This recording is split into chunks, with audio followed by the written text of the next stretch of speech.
Okay, hello everyone. Welcome to today's episode.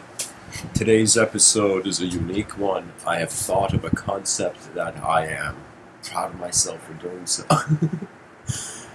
And so I'm going to just set it up and explain to you what the idea for this episode is. You see, we are human beings. As I speak, we are part of the Homo sapien species.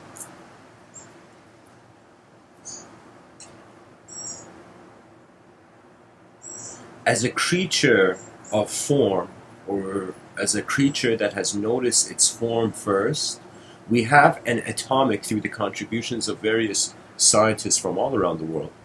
We've had a sort of interpretation of, not sort of, but like, we have an atomic interpretation of reality. And so I was thinking of the atom, I was thinking about the person, I was thinking about the atom, I was thinking about the person, and then I wondered, what are the smaller particles that right now when we look at our body, your biological body is a complex organization of cells. So the human being is made of existence. There is an atomic existence to us. And so I was like, when you go to try to make the mind like an atom, of course there has been philosophers in the past. Hegel saw the mind, the content of the mind as an internal object. Immanuel Kant saw a noumenon in comparison to phenomena occurring behind your eyes and whatnot. Phenomena relevant to experience, noumenon. But the way I thought about it, and I thought nobody most likely, I don't know if anyone's done this, but this is the view I had, this term Eventron. I don't know why I hadn't seen it sooner, because I see the human being in one manner being this cause and effect probabilistic, this very complex structure. I see a very complex structure to the human being, to the human biology. Now, I comfortably see an atomic structure, but when you look at the human being, it's not just stuff, it's stuff in motion. It's stuff in movement. So the human being is not just atoms hovering in space, as Alfred Whitehead would say. The human being is a process. And so if the human being is a process, is part of a process, I thought that that's like an event. And I noticed that how many people on this planet have attempted to treat an event as a particle. That means we say the physical component, we say a body is made of atoms, we can say a mind is made of events. And so when you break the atom, you see smaller particles and particles of different charge. And I was like, whoa. There's events in my experience that are neutral. There are events that I've experienced that are negatively charged, and events I've experienced that are positively charged. So I saw a parallel, a bridge between the way we treat a particle as made up of smaller particles, as the human being being treated, the human mind being treated as smaller events. Now, these smaller events are not just recorded memory or subconscious memory, or if it's just memory, it is a process at most. So it would be a discrimination of the life force of what is a known event and what is an unknown event. What is a known particle and what is an unknown particle?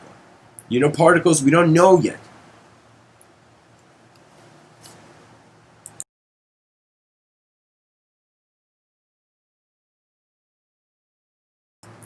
Isn't it phenomenal that we broke the atom and we looked at those subatomic particles, and even when we broke those subatomic particles, we came to quarks?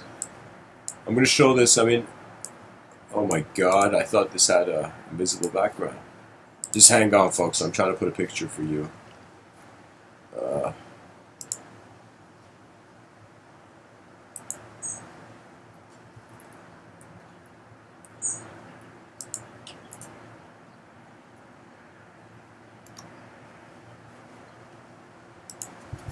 Hopefully this picture is gonna work.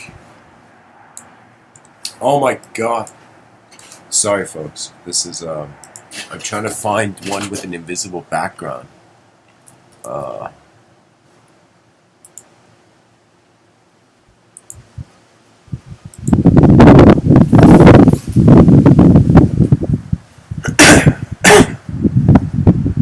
Pretty much I feel an event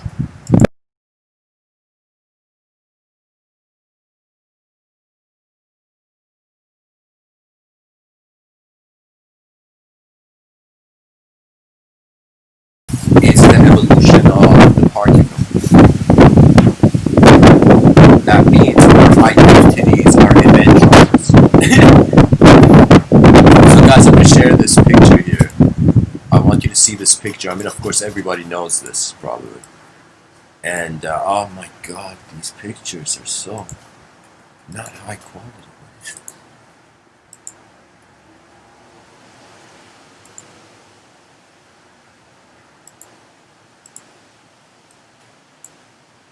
There we go, finally.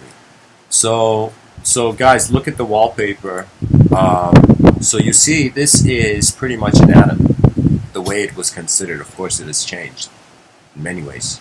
The interpretation of reality, scientific endeavor, one that it doesn't stay the same for too long. So here we see protons, neutrons. Protons are positively charged, neutrons are neutral, electrons are negative. And I was feeling that there is this sort of selflessness in happiness, you know? And even though I've created the term Eventron, you know, we can say that the person starts from a positive, or let me say a neutral position. Neutrality can be assumed positive. That means if you don't know something better, you're content. You know, there was this story of this old man back in the day. He had a giant, like, white beard, you know, pointy white beard, like the one you see in Merlin, or, I don't know, the one you see wizards have or something. So this guy had a long beard. One day, some guy in the marketplace comes up to him. He's like, "Hey, old man, when you sleep, do you put your beard on the right side of the bed? Or do you put it on the left side? Or do you put your beard under the blanket? Or do you put it above the blanket?" And this old man has never thought about this. He's never cared to think, like, what happens to his beard when he sleeps.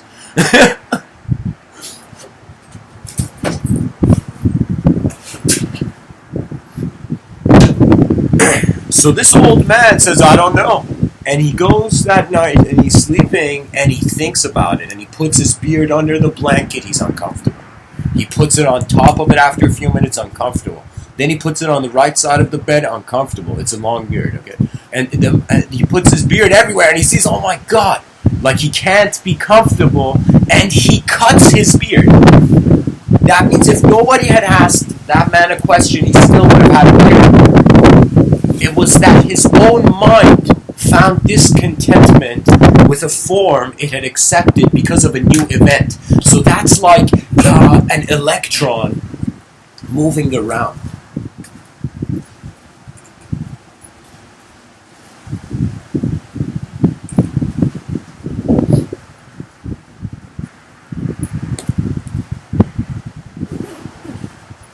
It's chilly today.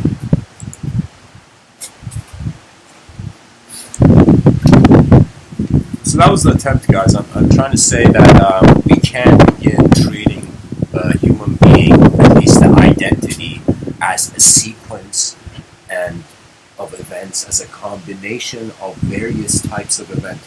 You think me sitting here and speaking to you, I'm just who I am today? Do you know that when a person speaks, other moments of them being existent in space and time and being conscious coagulate? That's the cool thing about reality.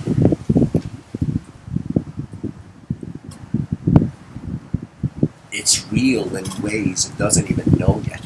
Like, we didn't know there were neutrons, electrons, protons in this atom, you know?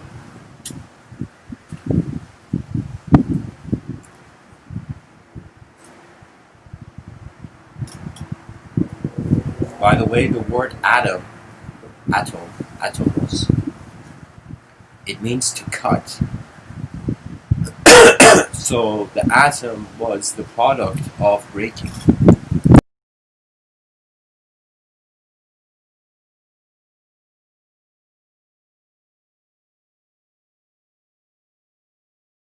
And if you notice a human being going through a breakup from some relationship or something, it's literally like the particle is smashed to pieces after the breakup. You remember the good, the bad, what was there, how you two lived, you know?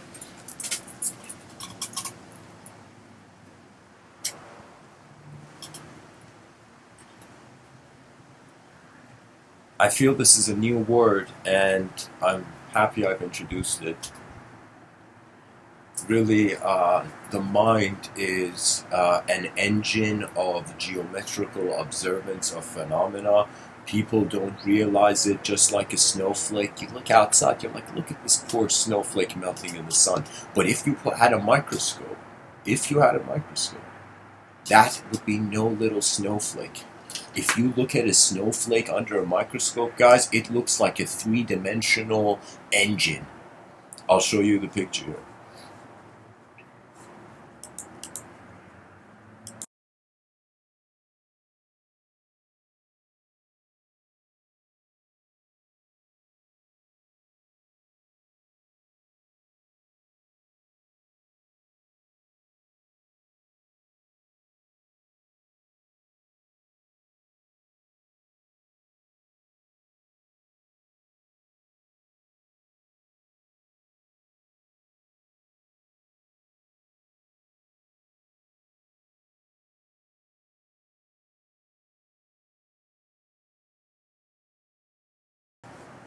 Alright, guys, I want the listeners to look at the screen again, the wallpaper of the talk.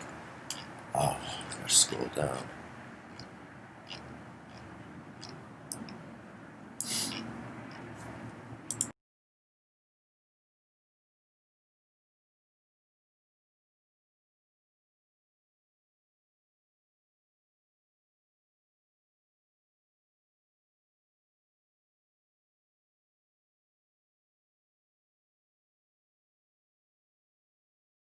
Alright, guys, so I want you to look at this picture of these snowflakes.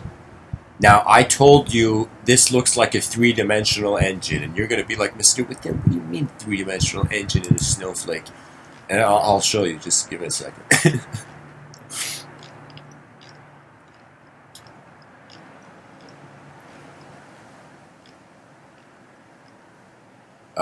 Okay, there we go.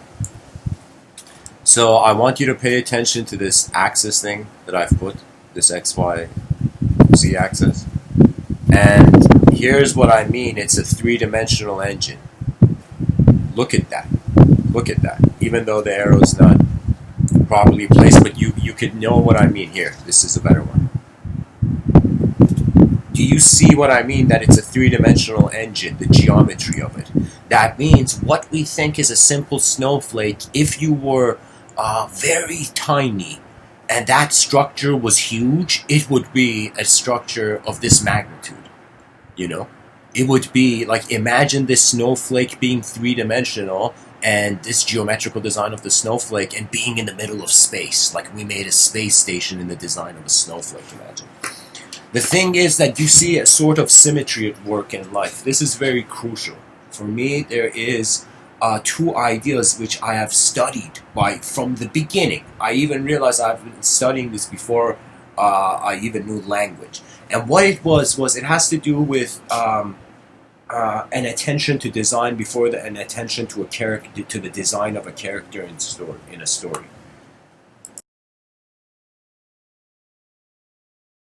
The symmetry of an object and the asymmetry of the object, I could say. Something that is, like, we look at any form you look, you can imagine its opposite, or you can imagine a sort of mirror division if you drew a line from the middle of that object and you, in some sense, copy pasted it, you know? I'm saying that if you look at half an object and you copy that half and put it on the other side, it in some sense there's this strange symmetry. But the mind can also perceive various ways where things are not symmetrical. This concept of symmetry is not important now in your outer life that much. It's more important in your inner life. It's way more important in your inner life. Your inner life is how you're not just an objective phenomena here. There's a subjectivity at work in ways that our species currently cannot explain.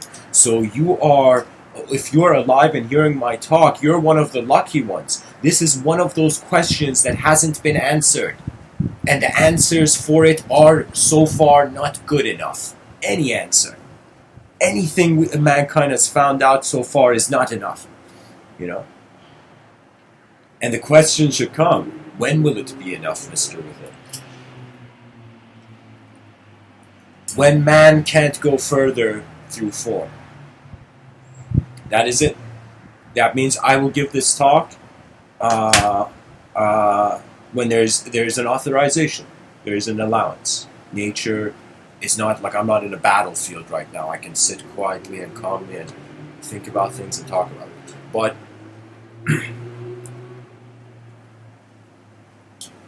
if this was a battlefield, my attention would pilot very differently. And that's what I'm saying. People, they like to see themselves as the same person. You know, nowhere has it said strength comes from being the same. In this life, if you stay the same, you die. Your cells of your body change. If you're someone who's been alive more than 10 years, you are experiencing a completely new body, my friend. A new human body. The cells of your body have changed. How do you think you're growing? You know?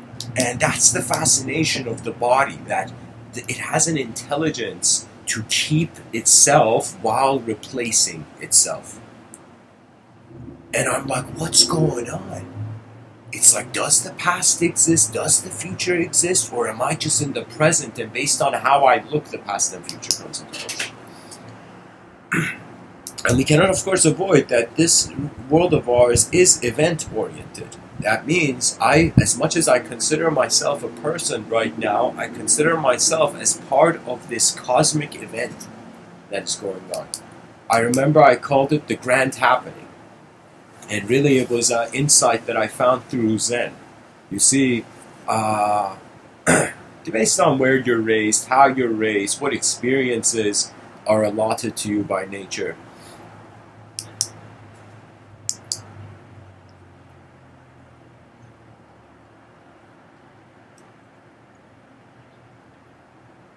you can see the mechanics of life, which means trying to comprehend how this machine-like nature is occurring, which has been the effort of science. Science seems like it just trying to break through the atom, you know, the atomos endeavor.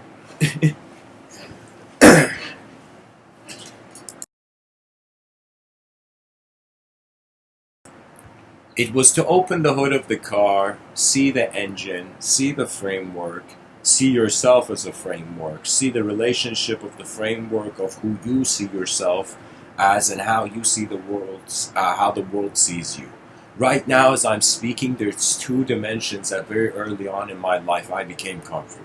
I realized in this life, if I am moving faster and more faster than the moment, I feel my free will is doing the work. If I move slower than nature's movement, I feel nature is moving me, therefore the divine will.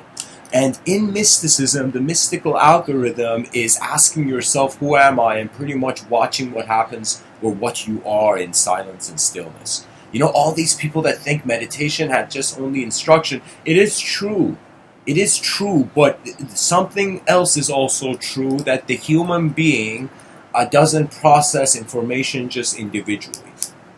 When you realize that, a lot of your life changes. That means when I see myself as an event, there are no faces. Like there has been times in these talks where I could tell you, based on how my inner realms were, I did not even consider I'm talking to an audience. For me, it was like Even if I can talk to an audience, everybody is temporal. Everybody is living here temporarily. So believe it or not, you can speak to 1 million people and still feel emptiness is at the end of it all, and that's fun, you know.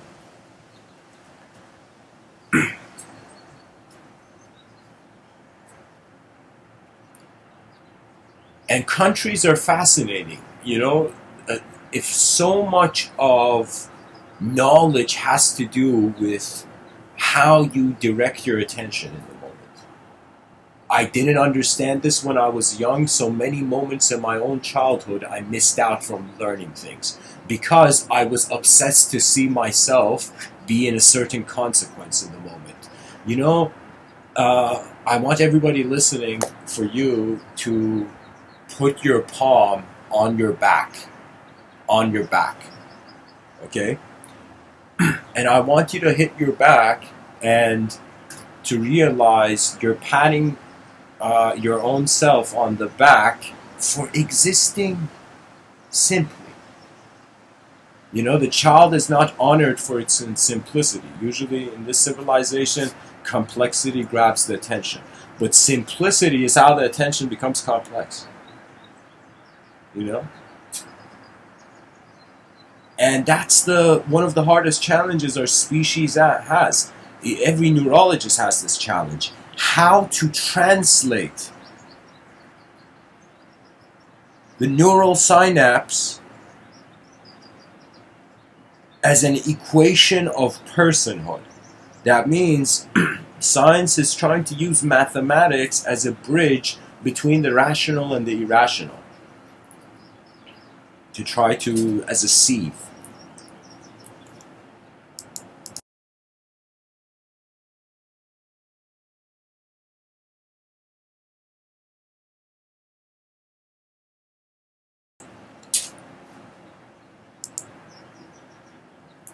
Sorry, guys, I think this was on mute and I was talking. Guys, here's the cool thing we can do if anybody's listening. If I'm talking and the talk stops for more than, if I stop speaking for more than, let's say, 2 minutes, I'd appreciate it if the listeners can write something on the chat section, because the button for the live stream mute button is way smaller than the chat, and if suddenly I'm not the voice, it's you know, I mean, it's a click. Sometimes I click it fast. My finger doesn't hit the mute thing properly, the unmute properly. So anyways, just let me know if my voice isn't there. Ah. Eventrons are smaller events of a particular event. I had to say particular to honor the particle notion because, you know, that means there are particular events and there are events that are consist of particles. You know, isn't it fascinating right now where we're a bunch of atoms? You know, you're listening to a bunch of atoms talk. You know, if you're a materialist listening, you must be astonished everywhere. You know, you telling me atoms hovering in the middle of nowhere have minds suddenly?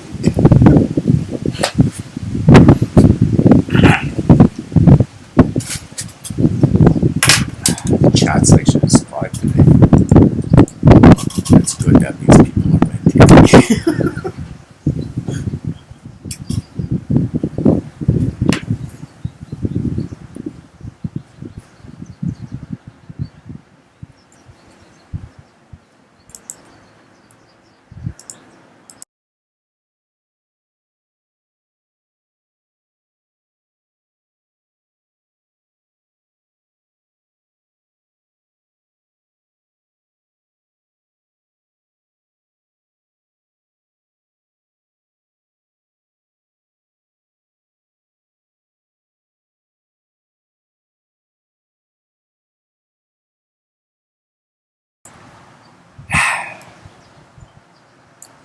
Anyways, guys, we saw the snowflakes. Now let us see this relationship of a particle. You know,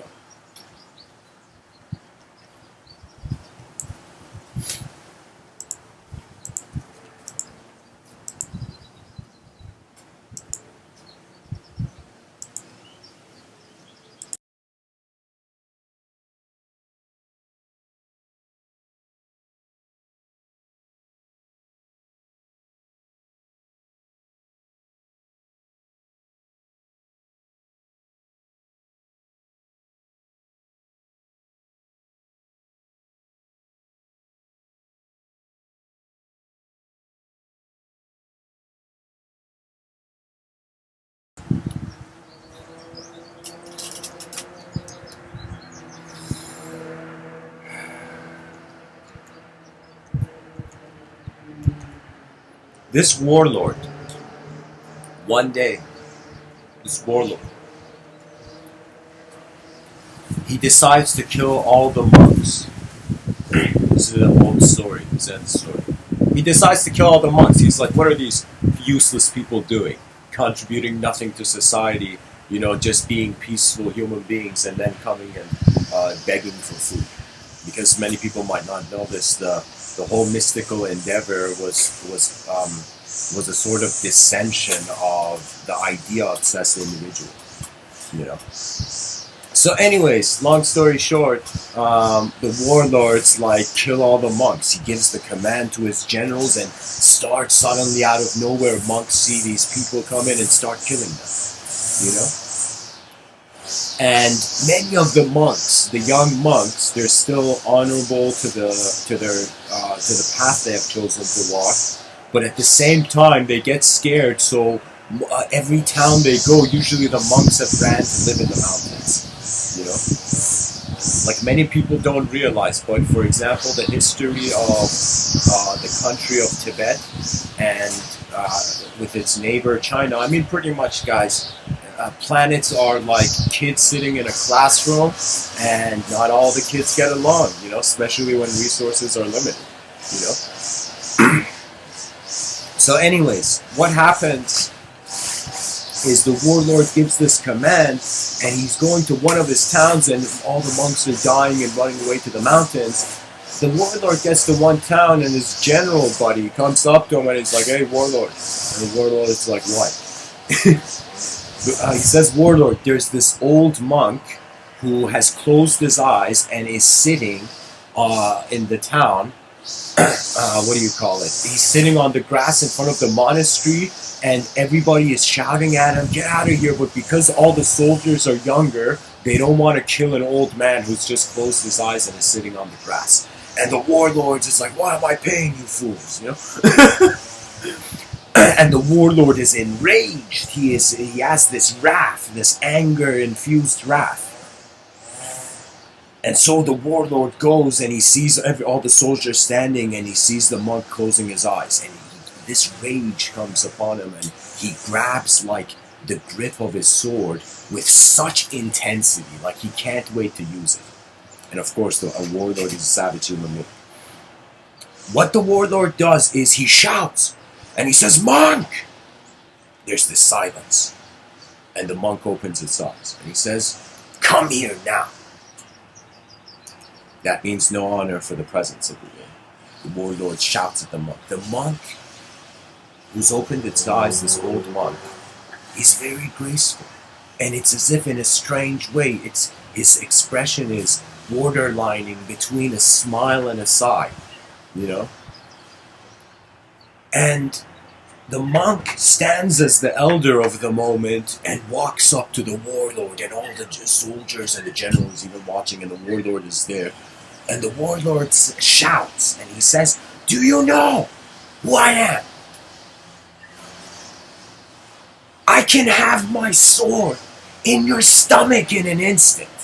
As if it's like a tyranny level, like as messed up as like how Hitler saw human beings as bacteria. Like it was messed up. I'm telling you, there's been some messed up human beings on this earth. And so what happens in the story is the warlord looks at this monk, you know, and says, "Do you know who I am? I could have my sword in your stomach in an instant, like this savage. Like I can destroy you." Like that's what he's saying, the warlord. And the monk, there's this complete silence. The monk, there is not a single inkling of fear. He just smiles and he looks at the warlord and he says, "Do you know who I am? I can have your sword in my stomach in an instant." And he stares and he smiles. And this warlord is shocked. Is shocked. Now, I don't know what happens in the story, but that's when the story ends.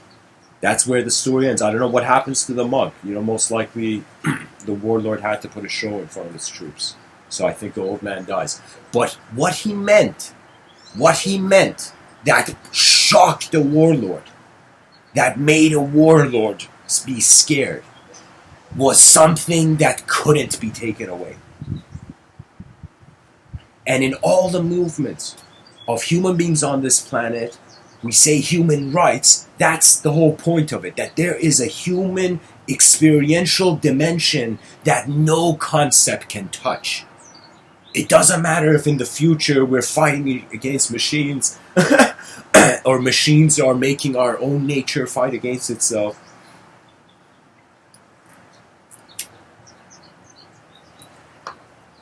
And so that's the power of noticing life as an event. Noticing the inseparability of your awareness with being. You see, it's not enough to think you're in a simulation.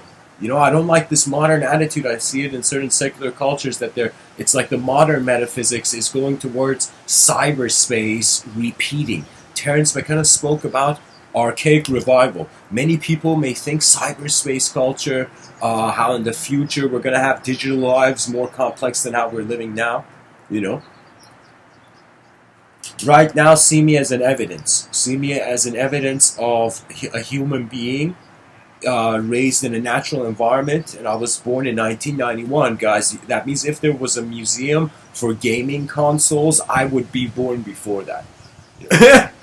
Or like, you know what I mean? Like I'd be there, not before like the first gaming cycles. You know, I think maybe the game Pong is older than me.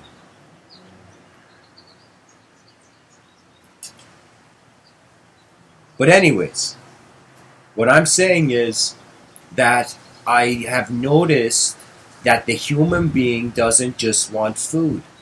It doesn't just want water. It doesn't want just shelter. It doesn't want just the right temperature. It wants to be part of something bigger, and its whole life it has been seeing that bigger. You know, the world is overwhelming. I sit here and talk about it as if human beings have gotten somewhere. But in reality, there is a huge possibility that our language is hollow. Everything that human beings know so far, we sparked it into meaning. An alien comes, if it's not going to know English, it's going to look at our energy levels probably. It's going to speak an energetic language if there was an extraterrestrial contact in the future. That means if there was extraterrestrial contact in the future, I would tell people, go find the wisest Tai Chi master to come and make contact with this extraterrestrial being. Because it has to do with a sensitivity of form, not just being limited to subjects. This is why you don't want your university professor to lead you in a battle against an extraterrestrial invasion. Because that person has maybe an understanding of the situation, but not an experiential understanding of the situation to be the new.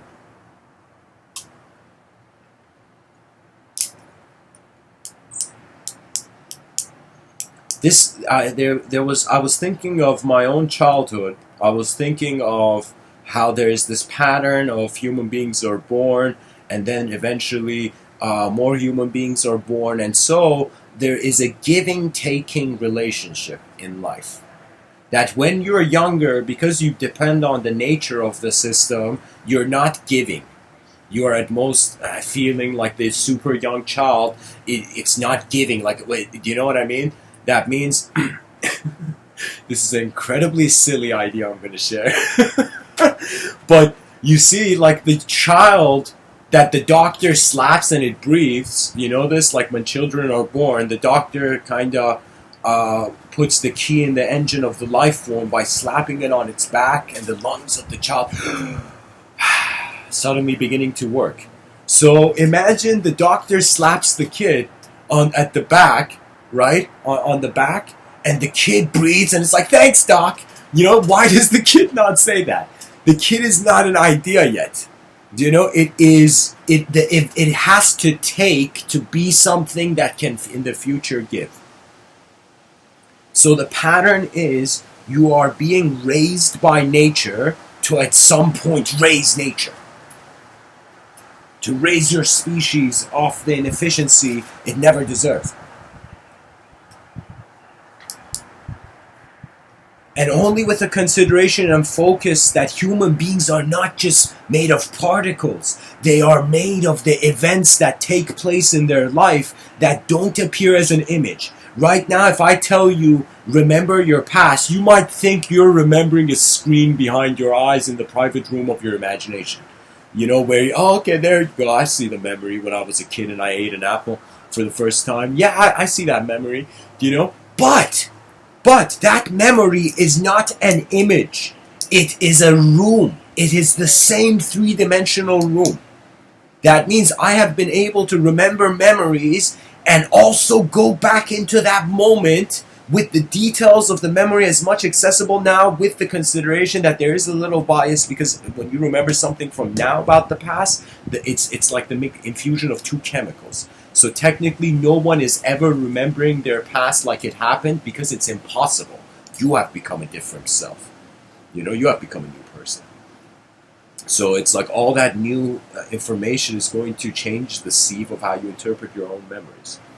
You know? But what I'm trying to tell you is that really what people think is memory, it depends on how much they have learned through images. They have seen the image first, then the idea, then the language. Right now, the educational system, it has no choice. Because language is the medium of communication, children are being designed to see language first. That means right now, if I'm giving this talk and you are seeing words in your inner realms, before seeing images, you think through words easier as a person, right?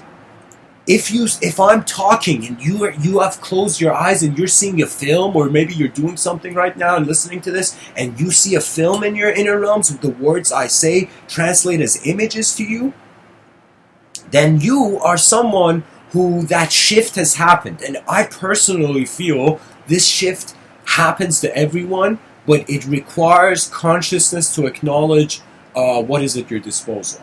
That means the yogi is not saying, be conscious, you're going to be happy, no more stress. It's like, whoever said that, you know? The yogi is saying, look inside this box. That is the gift of your living breath in this world. Your mind deserves a second glance. And nobody else, nobody, I'm serious, guys, nobody can open your eyes if they open from the inside. The poet Rumi says, I have lived on the edge of insanity, wanting to know reasons, knocking on a door. That means he has, as a mystic, you know, it's the mystic's honor to dare to go further than all those before you. For you are now the child of life. You are alive now. You are the pilot of your plane of existence. And it has to start from the inner realms, then it leads to the outer realms. And let me tell you why it has to start from the inner realms. Why you have to trust your eyes, because no one has them. No one can see what you see. When you realize it, that's when you start becoming street smart. In whatever you do. You honor novelty enough to see what it has to say, regardless of what your past was. You care for the future generations. That means, I would say, an advanced human being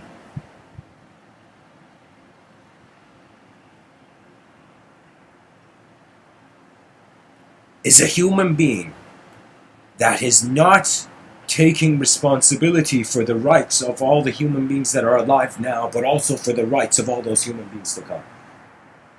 Why else do we have access to the future? To prepare for it. To change the now. There was this man named Papaji.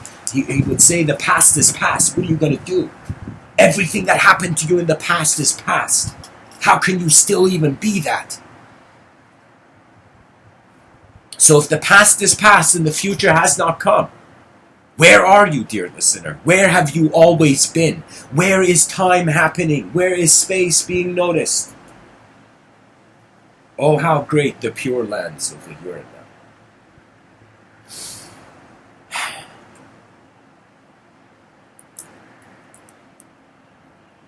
Pretty much, as far as I'm concerned, if you strip away the words and names, it's an event. It's a process. You know, it's like a tree silently grows. And how many dimensions of our intelligence are silently advancing? I'm going to tell you something, so a personal experience that you can see how complex the inner realms can be and what kind of relationship man can have. I'm going to tell you two events. And both those events happened with me having a rake in my hand and raking leaves in my backyard. This is from years ago, this experience. And it happened, I would say, 2011 onwards. I was outside of my house raking leaves, and I'm sharing you two events, two important events that happened in my life. First event. I was raking leaves, and I held the rake in my hand, and I was trying to be like, okay, what's the best way I can rake these leaves? And I had this hilarious approach where I had held the edge of the rake and held my hand closer to the ground, so the rake was horizontal, close to being horizontal, and I'm holding it with one hand. And I was trying to move it, and I wanted to see what is the least energetic way that I can move this rake. You know, and I held the back of the rake, and I remember I tried it at the same time realizing it's taking more energy for me to be squatted to move this rake. I don't know if you can see the image of what I'm sharing. But there came, and sometimes in these talks I've said memories visit me.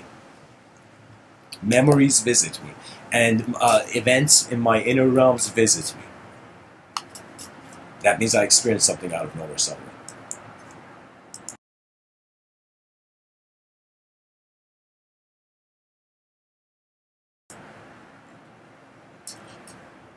I remember holding this rake, and after some point, stopped caring about trying to do it in a right or wrong way.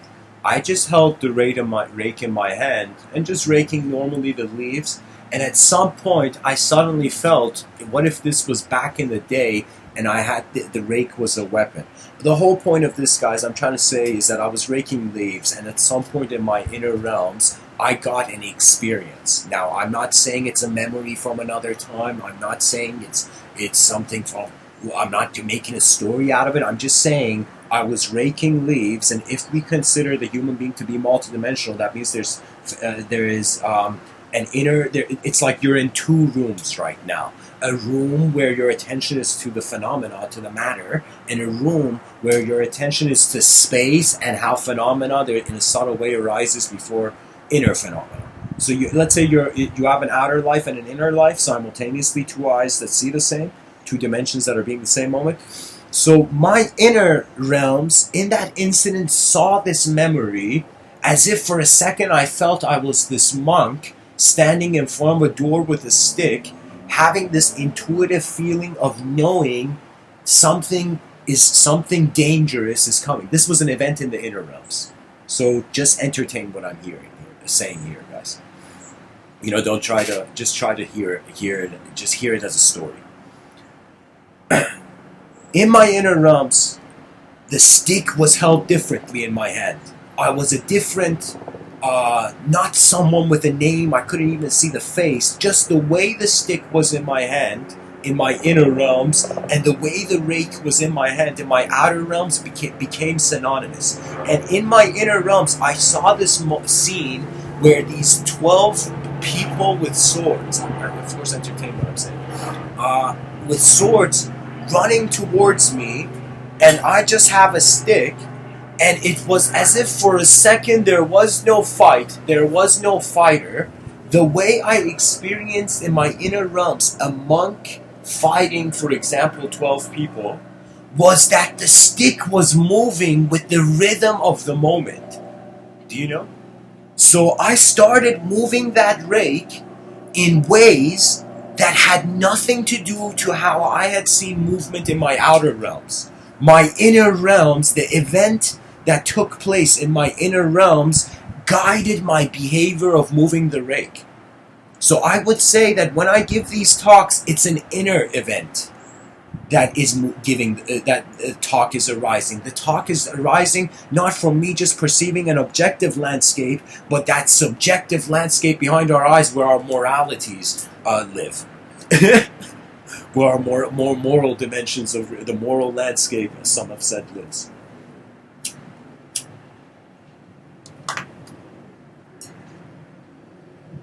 So that was a situation where an inner event was influencing my outer behavior as an event, as an expression. An inner expression causing an out. An inner expression is the source, is the cause of the movement of the outer.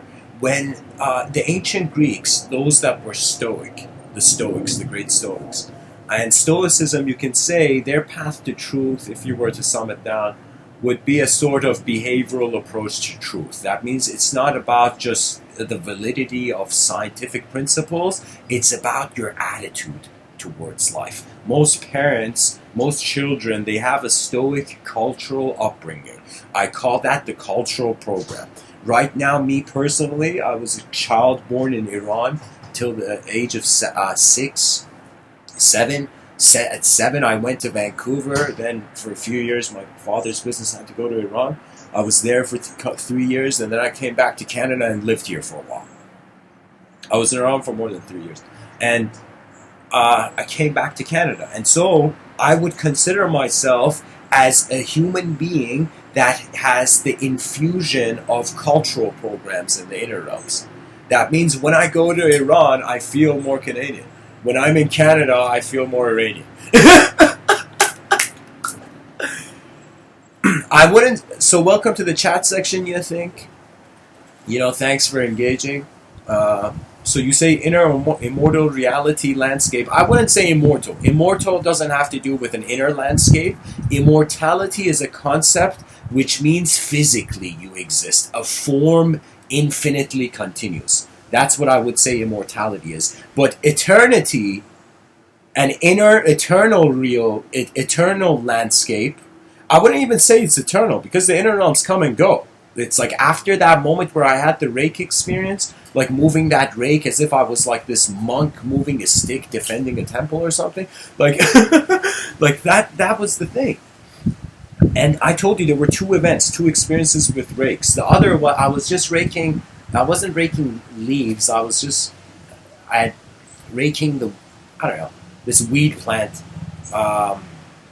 You know how weeds grow in the garden and you got to pull them out, So I pulled out the weeds and I was raking the yard, And so as I was doing that, in my inner realms, this was the first time my inner realms made me cry.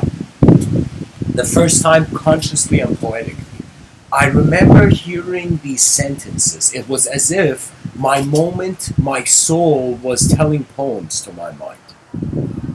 And I remember I was raking the street, raking in a sunny day, exceptionally hot day, with tears of joy of having heard these sentences of poetry in my inner realms for the first time.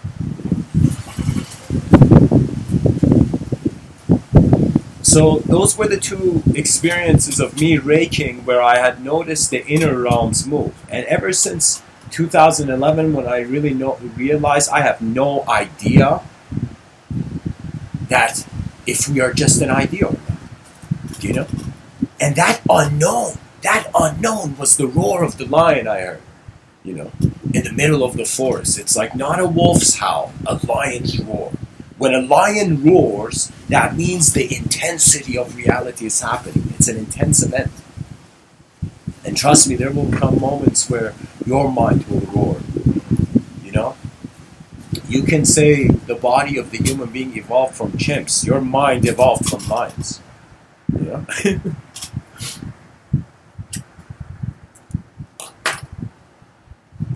Many people don't know this. Even in evolutionary biology, when they trace back our descendants, it goes to chimp plus unknown other descendants that we have no idea and went extinct before we could notice it.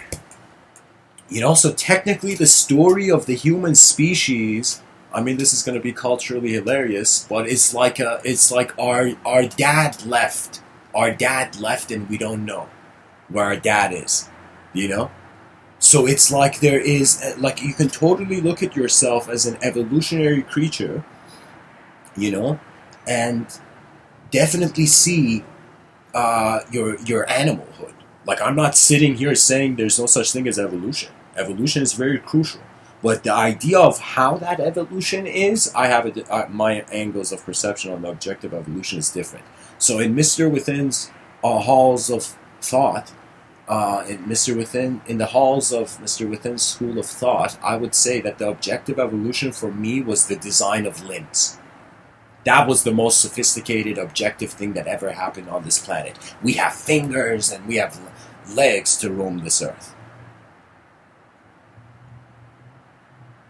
When will people hear the grand symphony of their own mind that is inseparable from every sound and movement in the natural world?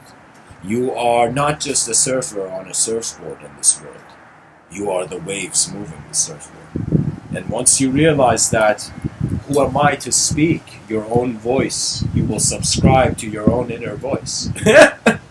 You will realize the value that you harbor within you.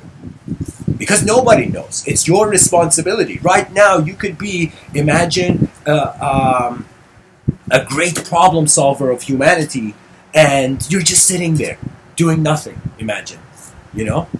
And so nobody sees your potential. There was this narrative, this Japanese comic series that was, again, you know, adapted into an animation. It was called Shingeki no Kyojin. And in it, there was one character who had the strongest ability out of all of them. And then there was the strongest warrior, the most skilled fighter. That means one of them wasn't skilled and didn't have experience, but had the greatest ability. The guy could transform into a giant, but the others were just skilled and had experience. And so there's a scene where this great main character, which, if I remember the name, was Eren Yeager, right? So this main character is asking this other character, Levi Ackerman, and the Levi looks at this kid with potential and says, I have trusted my soldiers, I've trusted the strategy, I've trusted my comrades in the scene, but nobody ever knows what it's going to turn out. And that's when your free will takes its first step. When you realize nobody knows how it's going to turn out, and that's where your effort matters. So Levi looks at Eren and says, it's your choice because it's your eyes. And that there is a strange glory and strength to actually caring for what's going on. The easiest way for any human being to prevent karmic turbulence when they pilot through this plane of existence,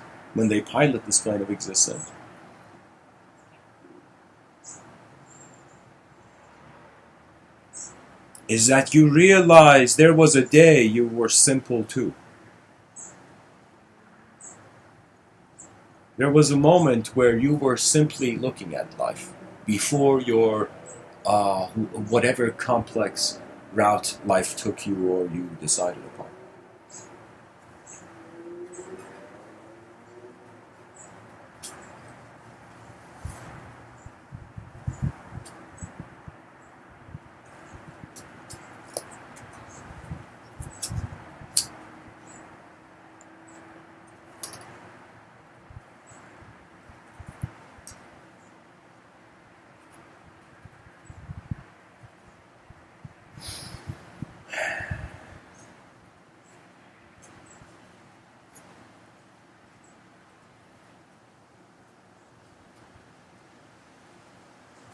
The mind is like a sculpture that through concentration you shape. Society media has given people instant satisfaction. This is a reason to honor the entertainment industry, whatever form it is. Do you know? That means there are, for example, I remember reading about this in Netherlands. This issue of, how would I say discreetly, this positioning of prostitution.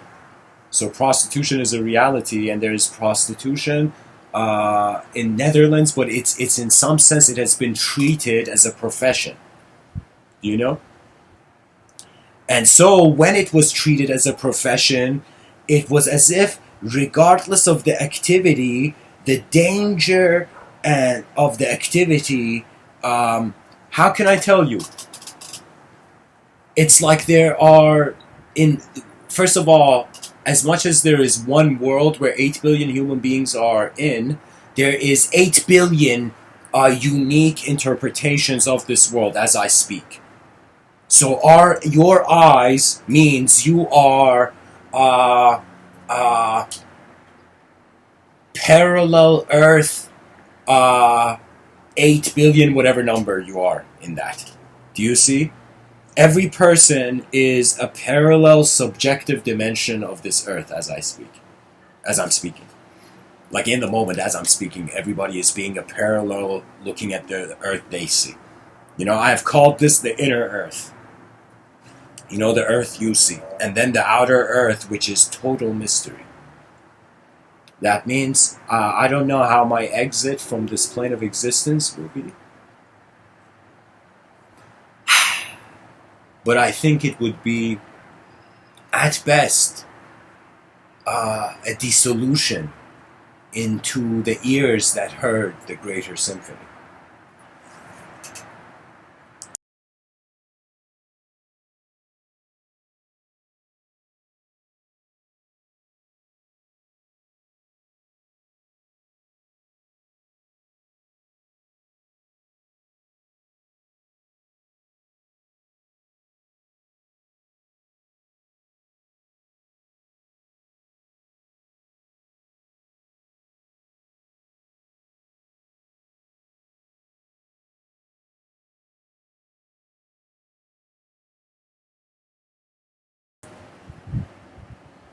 If we can comfortably, as a species, discriminate between the inner realms and the outer realms, that would incredibly advance civilization. The inner realms is something hilarious where you see the atheist and theist debating. I have seen so many of these debates, and it's like the best entertainment you can find on online, I would tell you. You know, a battle between minds. It's as if different worldviews are challenge each other. There's something incredible. That's the ultimate entertainment. Not seeing people fight one another, not seeing individuals fight, seeing worlds collide. And dialogue and discussion and civilized discourse is the greatest form of that. It's the greatest expression of that. So I was looking at the theist and atheist fight, and the atheist is looking at the theist, is like, what is this woo? You know, leading to extreme behavior. You know, and the theist is like, hey man, it's not just woo woo, it's my whole life. It gives meaning to me or something, you know? And the theist and the atheist, like destined souls that are like each supervillains to each other's narrative, at the same time in their own narrative, they're each superheroes. The theist and the atheist, you know, the theist is like, I'm doing this for God, and the atheist is like, what is this? I'm doing this for freedom. You know, both of them are doing it for their freedom, you know, which is kind of, it's hilarious when you see it. It's like two sides of the same coin fighting about what nature's going to do in the future, which nobody knows. So the thing was, I was like, what is the common denominator? And it was right there in front of our eyes. It has been in front of the eyes of our species from the beginning of the subjective evolution. Language is to blame for war.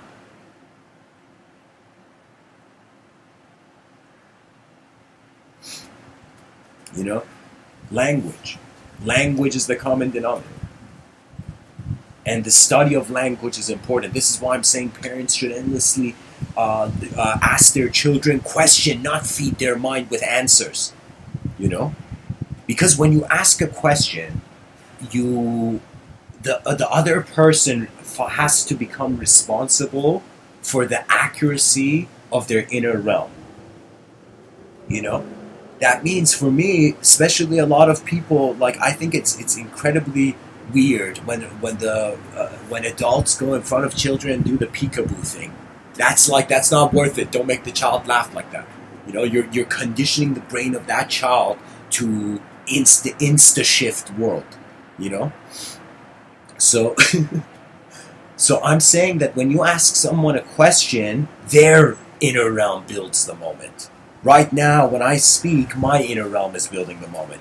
But if you ask me a question and I looked at your question and I still didn't understand your question, I would ask you a question about your question so your inner realms color the way you're asking the question, right? So it's as if now the parents are not just concerned of their child's outer realm, what journey the child physically has chosen in this life, but the parent is also considered about the inner life of the child. But the parent realizes, as Khalil Gibran so elegantly has said, your children are not your children.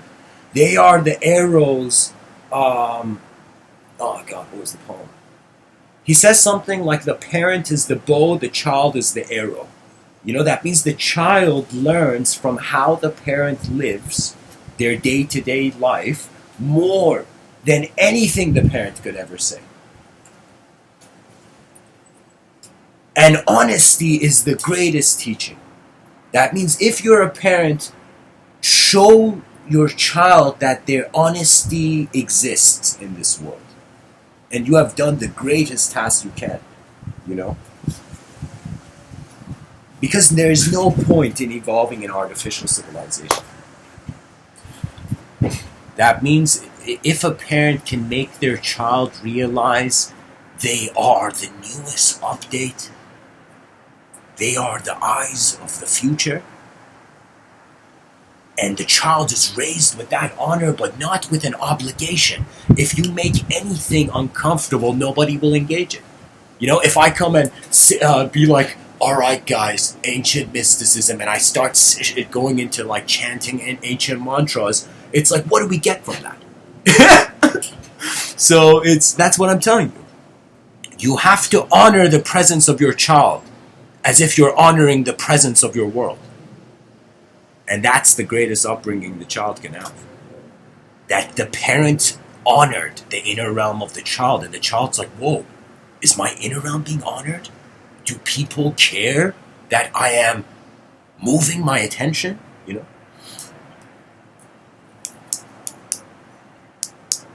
You see, this is the thing. I think in Eastern cultures, there is a level of, I can't say, everybody has their own journey. There is a level of honesty. There is a level of honesty that if that level of honesty, it doesn't matter if it's between friends, if it's between siblings, if it's between lovers or whatever. There's a level of honesty that if that level breaks, or one of the members in that relationship, you know, in any relationship, breaks that, then the dishonesty begins, and dishonesty starts anger. If you notice, people get angry when they are lied to. And any parent lying to their children about reality is the child could be careful. The child could be raised and not have the discretion and be like, they lied to me. You know, so many people in this world, some people feel honored by the world. The world has honored them. Some people, the life dishonors you. Do you know how many moments in civilization I've had where I've been dishonored?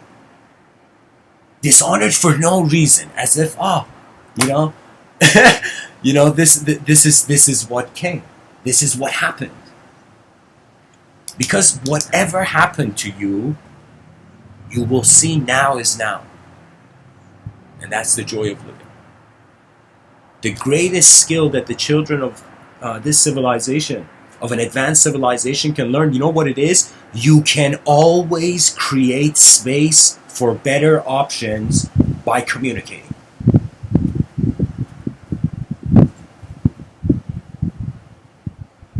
That means if I was to design it, if Mr. Within was to design an educational system, it would not be like, all right, feed the children these what the past did only. History is an important dimension of the educational system, but it doesn't mean it should define all of it. Education is about attempting the unknown. That is the greatest contribution a living being in an educational system can have. That explores vision.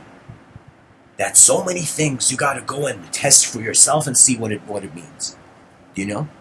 It's like the most important thing about mysticism is the whole point of it is you're looking for your real life until you realize it. Then once you've realized your real eyes, then you are your real eyes. Then it's complete. Language has given an illusion of incompleteness. Nature knows what it's doing. And if we consider evolution taking place in subtler dimensions, it's in some sense saying that the more we study reality and it becomes multidimensional to us, which you can see that theme in everything. The whole point of the way the entertainment industry is evolving is through this strange multidimensionality of the same narrative. And I'm telling you, let us unleash the minds, 8 billion minds, creative minds on this planet. Let's see what that would look like. Let's see what happens when we advance the communicator. Because I say the advanced communicator is a communication of their universal sector. You're literally an advanced way nature is happening. Are you not? Like, do you deny that? You are some advanced phenomenon of nature? Like, for me, I'm as rare as a waterfall. I went and saw the Niagara Falls, and I'm like, my reflection in the mirror was more intense. Because we're an event of nature, just like that waterfall. That's the beautiful thing about nature.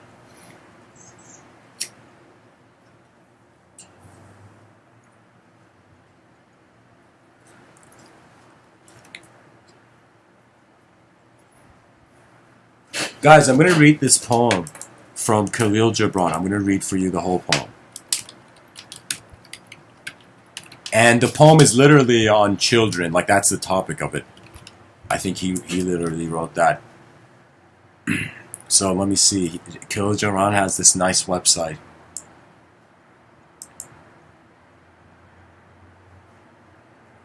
Okay, Khalil Gibran on children. Khalil Gibran is an incredibly, I consider, enlightened poet, Lebanese poet.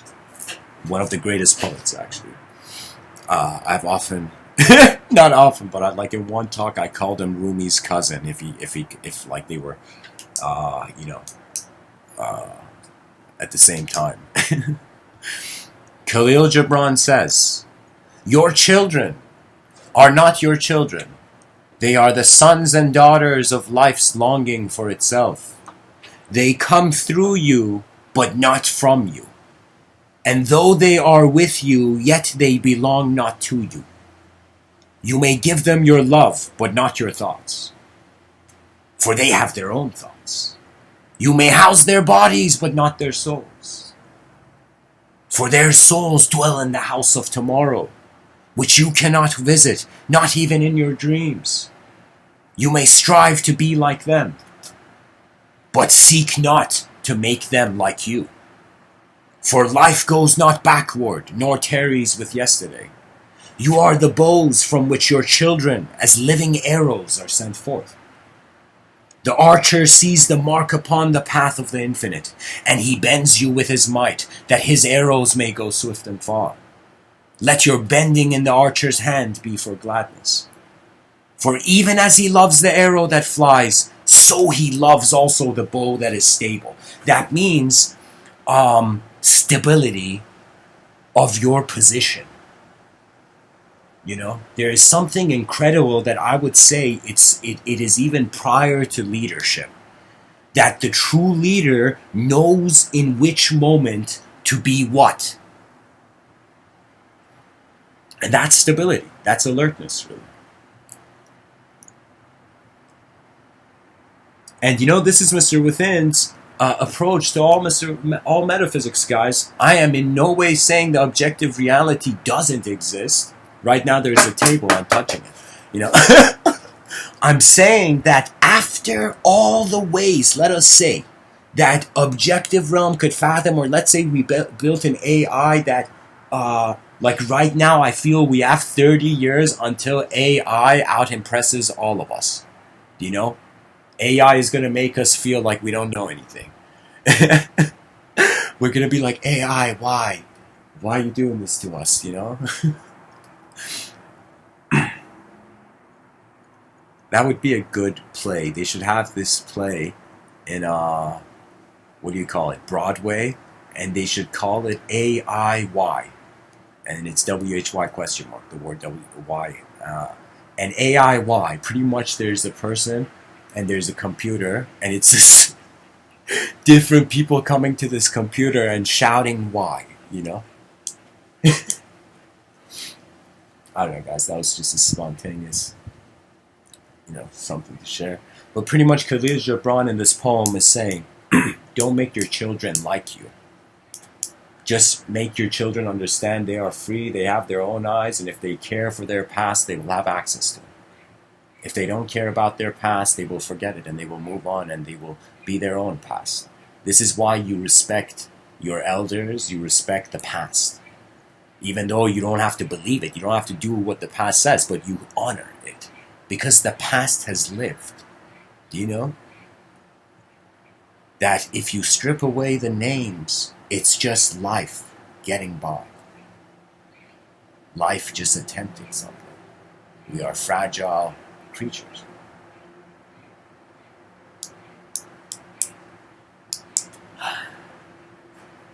There's a quote that often makes me emotional when I think about it. There's this quote that says, when the child is born, I don't remember the exact quote, but it goes something like this. When the child is born, the world laughs. Oh, sorry. When the child is born, the child cries. Like a newborn child cries, and the world... Sorry, I gotta say it again.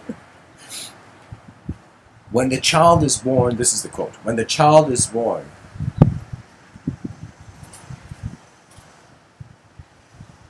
the world laughs, the world celebrates, and the child cries. But when the human being, when man dies, when that child dies, when the human being dies, it's as if, let me tell you the exact quote, when the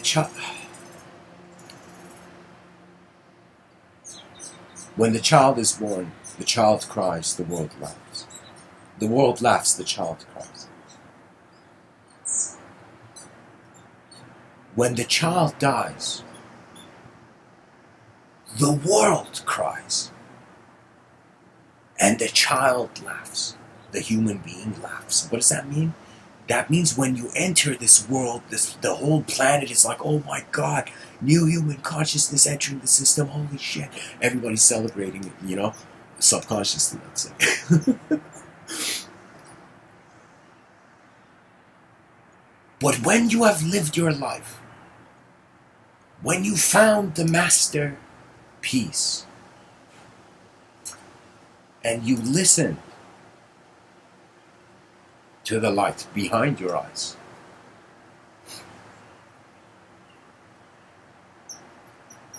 Then it's as if you did what you can.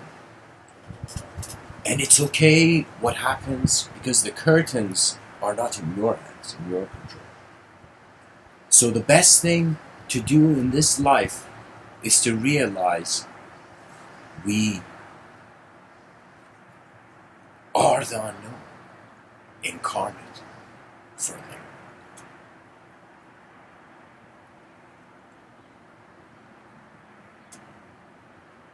And everybody has unknown potential. Everybody. You might not believe it. In my childhood, I would speak where I was comfortable, but I was very shy. Incredibly shy. Like, you can go out,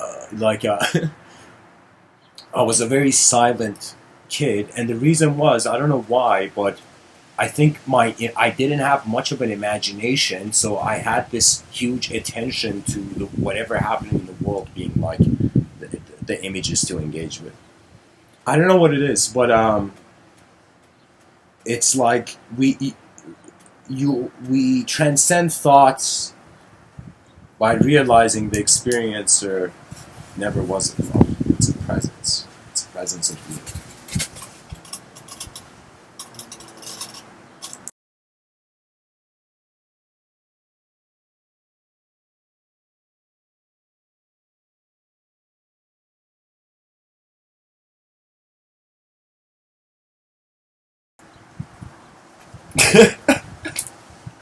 So guys, in the chat section, Honk says, look at the electrons on that nucleus.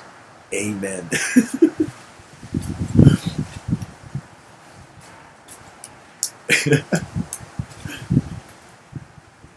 Honk is like, look at how God has made this atom.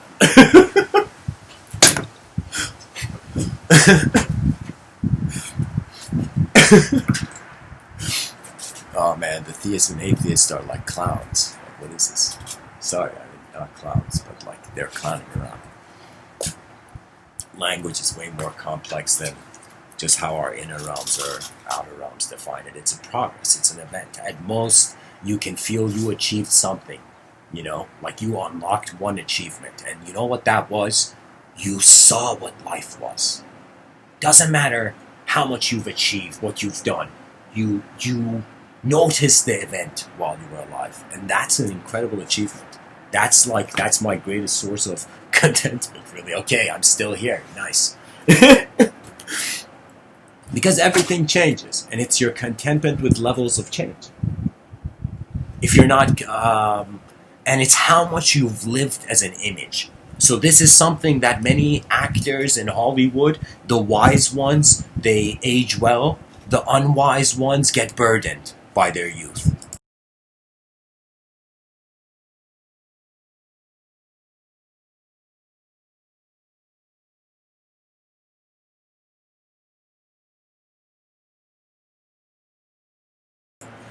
Imagine, guys, I studied directing. This is something I'm going to tell you. Imagine an actor that reached unbelievable levels of social fame, an actor that became a sort of demigod in front of audience. Let's say early Hollywood. Hollywood had a pure phase. There was filmmaking. Technology has kind of possessed it. You know, classic filmmaking is I don't know. It's filmmakers right now. It's weird. It's like I would say it's minds at war. Okay. Let me not go too astray. This complex can open up. This idea can open up in a complex way. Let me say it like this: you're an actor right now. Imagine right now you're hearing me. You're some big shot celebrity out there. Okay, so you imagine have lived a life where you have participated in the background of people's lives. That means you have been an object of attention. You know, because right now my voice can be subjects of attention for people who are listening. You know, So imagine you are that um, celebrity that was, let's say, an action hero. Nowadays, there's a lot of hero movies. Let's go with that theme. So you've been that celebrity who's played an action role, an action superhero role. Now you lived, and everywhere you went, let's say you saw Thor's hammer or you saw Iron Man mask or whatever. I don't know, like these, whatever the, um, you know, the whole comic fan base and whatnot. But I'm saying that person would notice that if they choose to hold on to the past, you can. You can choose to hold on to the past and never let go of it. But if you let go of it, you get to see the new you. That's the thing. That's the greatest, not the greatest, but I would say a healthy, efficient view at life where you are going along with it. You're not trying to hold it from not changing.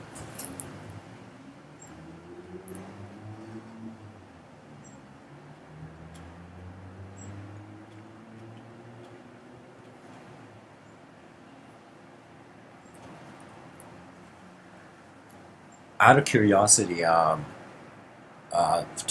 it shows 10 people listening. Would people like me to start Q&A, an early Q&A, or would people like me to keep going with the talk? Out of curiosity, I want to know what the audience uh, feels right now.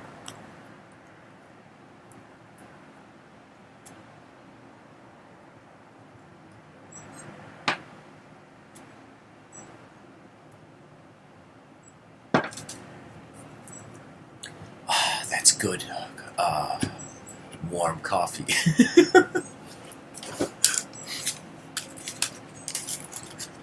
Guys, I'll tell you something funny. When I was in UK Birmingham, I'll go along with the talk, whatever. When I was in UK in 2014, I started giving these talks. I remember I had an iPhone. I had the simple kind of, what do you call it? I had Apple headphones that didn't feel original, even though I felt I paid for the original. you know. And I had these headphones, these Apple headphones, and I remember I had suddenly gone into an interesting phase of my life where I don't know, I was ignorant and I didn't manage my finances well, and I was living in UK Birmingham, and I had very little resources, so it was kind of like a fasting kind of situation. And I remember in the mornings I would wake up, and in the accommodation area of the place I was staying at, it was for this university. I was studying mechanical engineering for some time. Uh, I can say not adequately, though. And what happened was, in the mornings I would go and I would just get a cup of tea, just cup of tea with sugar. And some nights even I would just go get hot water, and I would leave the hot water, and at first it was hot, and then at the end of it, it was like a cold glass of water. So I would start giving these talks, and at the beginning, I was drinking like hot water, then or like cold hot tea, and then at the end of it, it was like iced tea, you know. And it was a sort of, I don't know. I somehow right now realize that as a metaphor, you know, a metaphor for life, that the value changes. That means if you don't change the context of yourself in this life, and only the concept just changes, you're gonna feel left behind in life.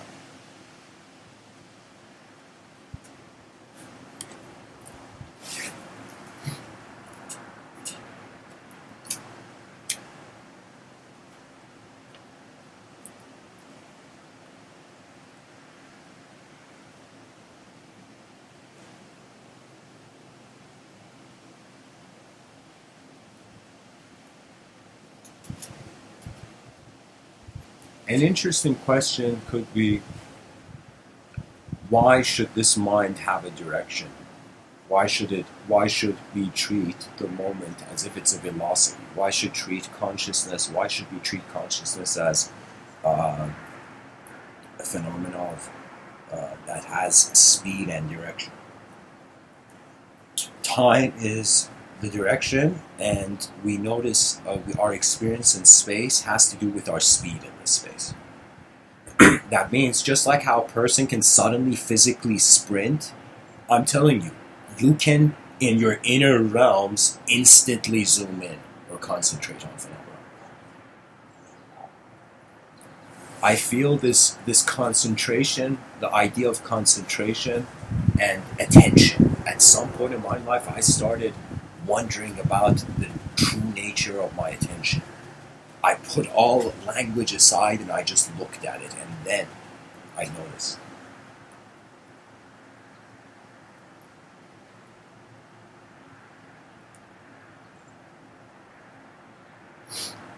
I don't know, guys. Life is honestly, you're a pilot beyond any spectrum. You're just piloting two spectrums of potential movement. Really, at core, I say this: my humility, they say be humble. Little did I know that's the only advice you should give a designer. Because when you become really humble and honest with life, you see before the language there is the design. That means language had to be a precondition to it, was the design of the phenomena. So experience is more deeply rooted than language can penetrate its secrets.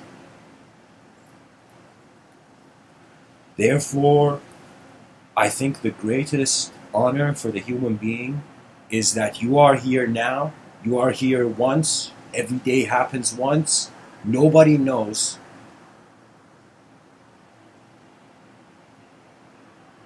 if an advanced civilization will emerge. But when you see you're a candle and the candle flame is brightening up a certain landscape, life can't be purposeless. Nihilism becomes the great escape. And not the great escape, the not so great escape, I should say. Because it is easy to break meaning. It is hard to see it there. It's hard to see it live. You know, your mind is living a life beyond language, beyond every word or judgment you have ever heard or you yourself have conceived. For what could purity mean?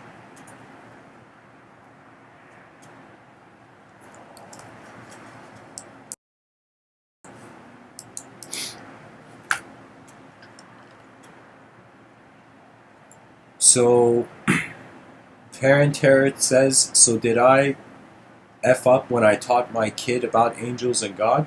No, because first of all, whatever you teach your child will go on making their own conclusions of it based on how their inner realm is, so you can't control what the child, but the best thing you can do is tell your child that is how the inner realms was considered in a view.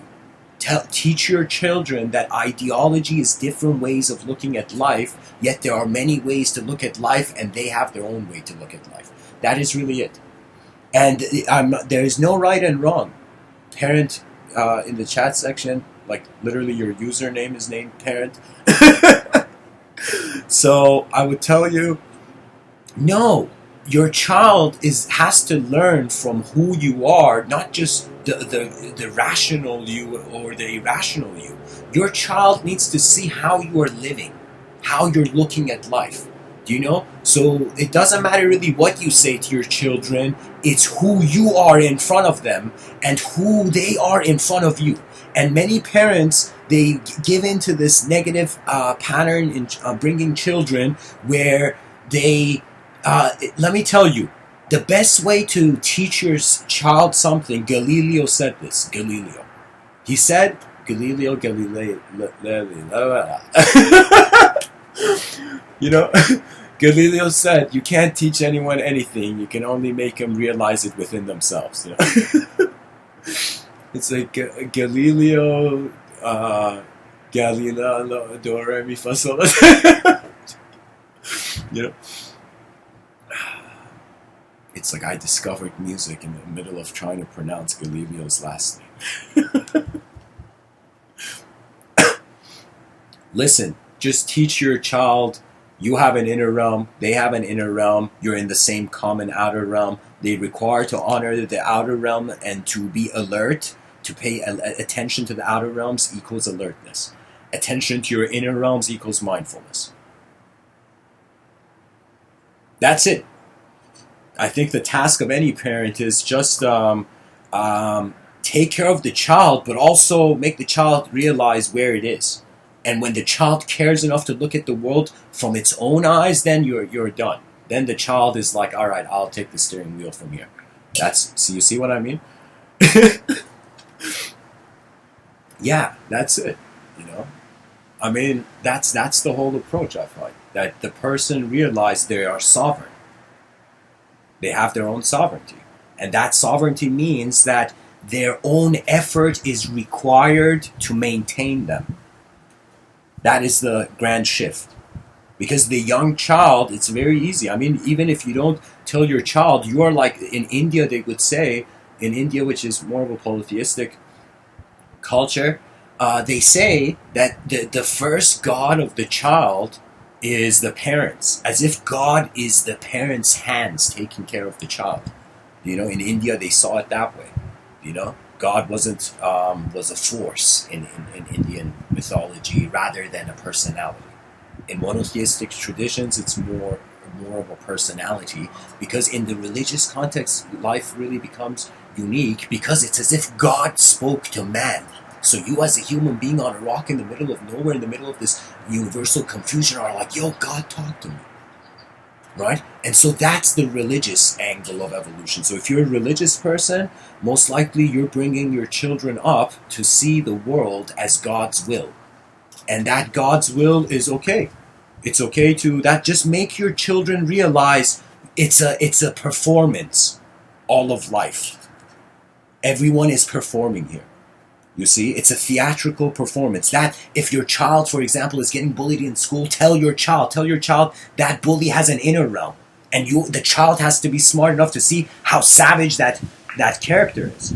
You know, now I was I was raised in Iran, so I would say that doesn't count, because there was I can tell you there was no such thing as bullying. It was battlefield. It was just a bunch of frustrated, like, so when I went to Iran and I lived some years there, that was when I was like in grade 3, and then grade 4 to 9 I lived in Iran. And because I had lived in through the English language in Canada, you know, when I went back to Iran, I couldn't go to a normal, like a Farsi school where they were teaching everything through the, you know, Farsi, through a Farsi school. So they only had one school in Iran called Tehran International School, which I'm representing that right now. And that school, Tehran International School, was a school where it was Swiss-based. It was like from Switzerland. Somebody had started a school in Iran that they taught in English, right?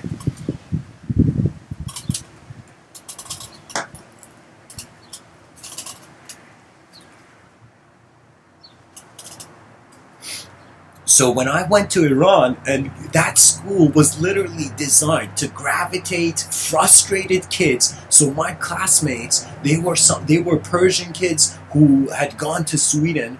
His parents had lived in Sweden, and there was some issue. The parents had to come back to Iran. Do you know? So there was a kid from Sweden, like he spoke Swedish and like at the same time, you know, Farsi.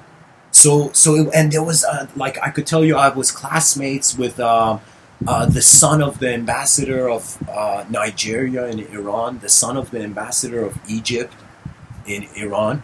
You know, this was just the school. It was the only proper English teaching school in Iran.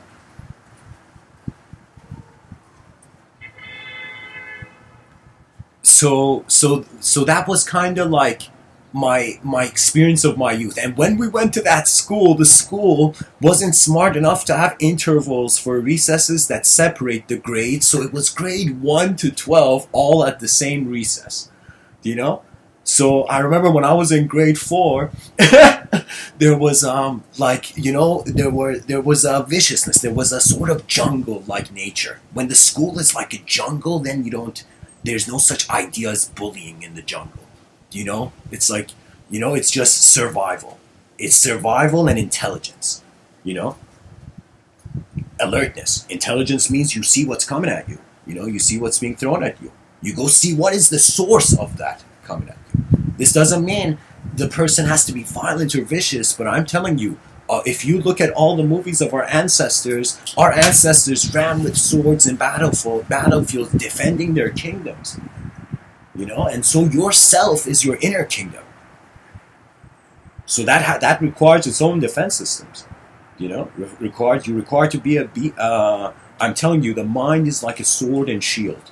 You should learn to use both, and the way you should use the mind as a sword is to never use it, to use the sword as a shield, and to use the shield as a sword. There we go. Bam. That's it.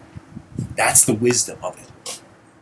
You use your shield, because the weapon, let me tell you, like a weapon is something that exerts force. You use it. It's like a tool to change the outer realms. You know, so you gotta know and when to put the weapon down. You gotta know that if you are holding a weapon, if you want to fight something, even if you have an urge to fight, literally you're a person holding your mind like a weapon. You think something's not gonna find you, so you gotta also, the person has to be very mindful of that you are a signal generating creature, that you are giving a signal off to your environment, and especially, you know, in my youth, when a pretty girl would enter the classroom, you would totally see how all the guys would suddenly, their characters would change a little.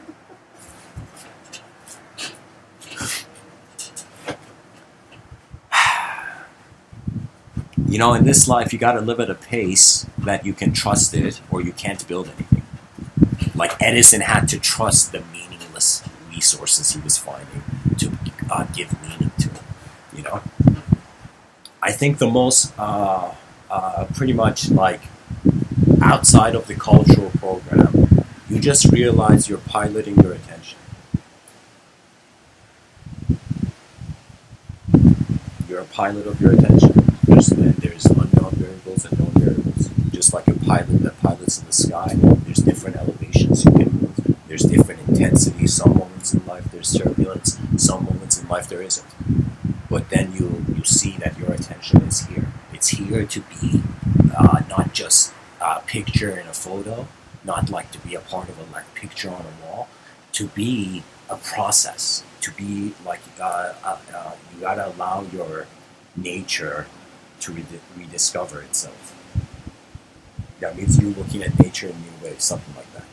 So anyways, guys, I'm going to open it up to Q&A, you know, and let me see what else I could say about the Eventron. I don't know, it's a good day. I'm going to celebrate with this cold cup of coffee in front of me. You know, cheers to the Eventron, guys. Who knows how far this idea is going to echo. That we are made of smaller events, and that the neutral event and the positive event are in their own room, and the negative is, you see? Okay, let me see. I think Eventrons, here, we'll have Eventrons, and we'll have anti-Eventrons. That's a good way of classifying the charges of an event. So we have an Eventron, which is a negative charge, let's say, and we have an anti-Eventron, which is positively charged, and we have an Eventron, a neutral. And let's just say we have a neutral event. So if the positive, the anti, okay, let me think about this.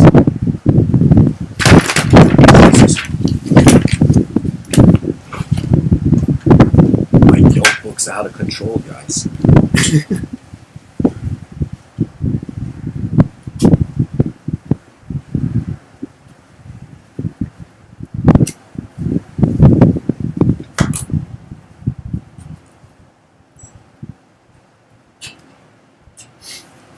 Guys, I'm being serious about this idea of the Eventron. I think it's revolutionary potentially.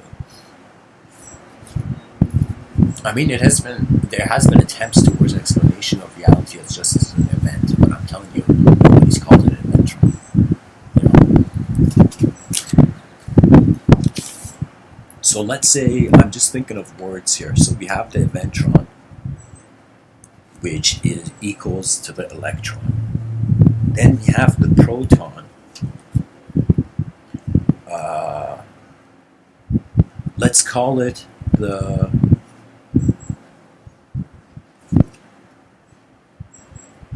okay, let's have a different view than classical physics. Let's say inside, so we got to create one for atom. So the word atom, how would I infuse it with an event? An eventom. Eventom. There we go. Eventon. An eventom. An eventom is like seeing an event as an atom.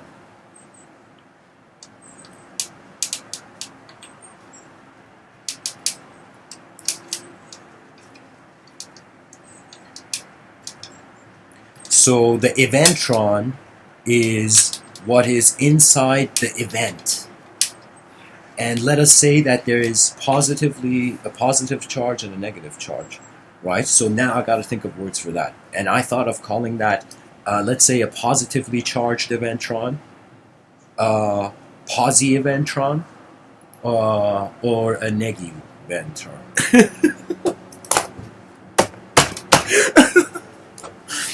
Guys, I think these words are worth it. So let me see. Let me write it down. So here, an eventum equals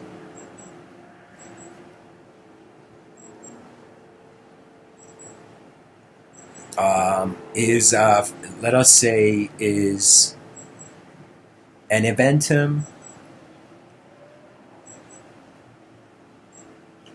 is how an event again is seen as an atom.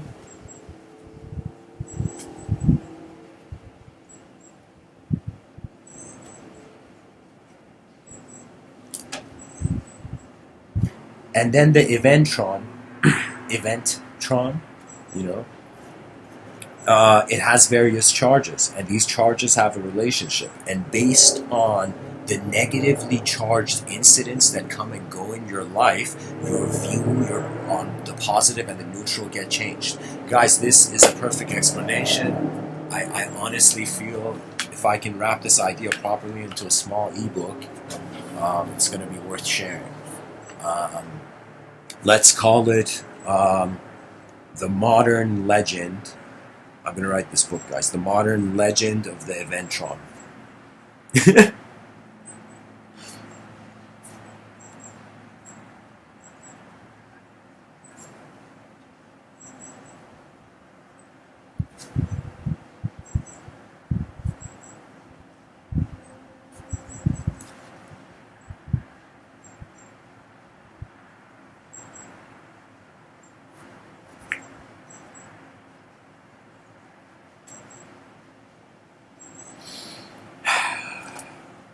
There we go. The modern legend of the Eventom, Eventron, and neutron.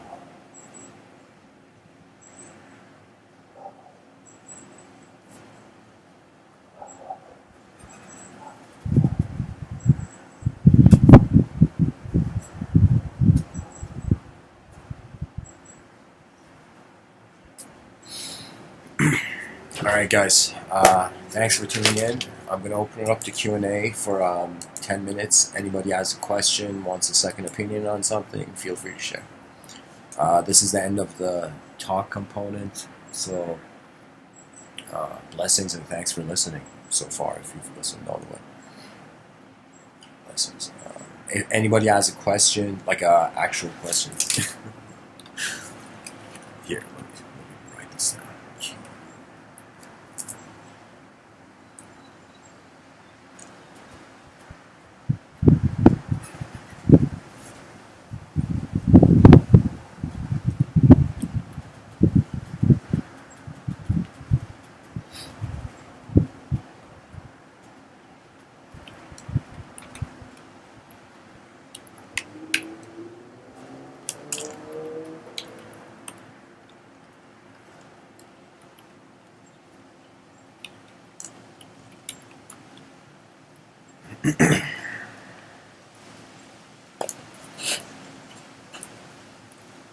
So, guys, yeah, there's a 10-minute Q&A. Honk says to play the Vedantin's advocate. Oh my god, you're calling Vedantin's devils now, huh? Maybe the only thing we need to know is ourselves and only ourselves. Focus only on that and all else is revealed. So, Honk, I would say, let's say you do focus on that and you attain it. What then? Eventually, you will return to the outer realms, regardless of whatever unfathomable blessings the gods beyond the veil have given you.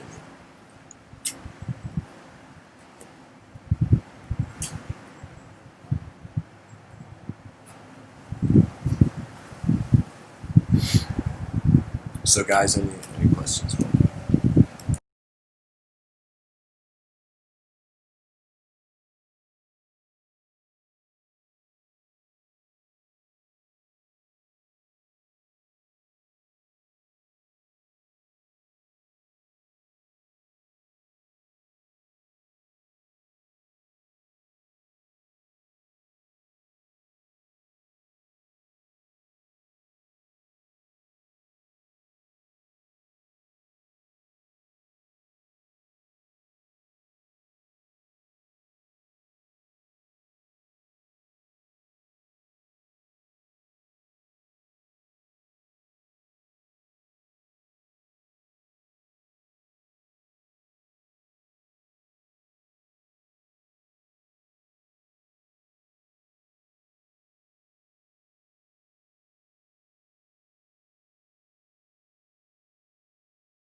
So, guys, as a response to the questions about immortality in the future, as it's being asked in the chat section, here's the thing.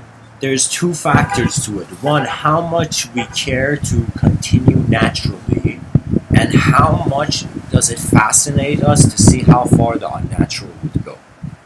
And I think it's between these two that between these. Sorry, I saw the picture. Between these two, really, the decision of it. So I don't know. If we suddenly become a civilization that really purely become minds before bodies, then the body wouldn't be of importance. So that at that point, immortality would make sense. You can say the death of the individual ego, the individual's idea of self, is in some sense the destruction of the notion of a body. You know, I'm saying it can be seen. So right now we are embodied creatures. I'm not saying that we should try to get out of this dimension because we feel heaven's hiding on the other side of the corner, you know?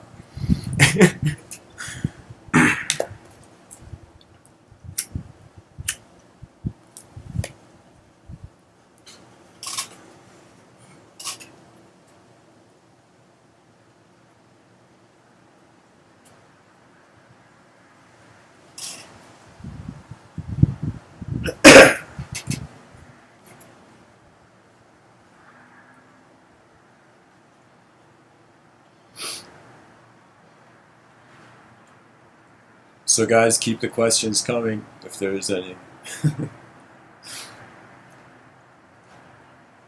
And it's totally natural. Questions arise. They don't. It's like you don't have to look for them. They are there if they are.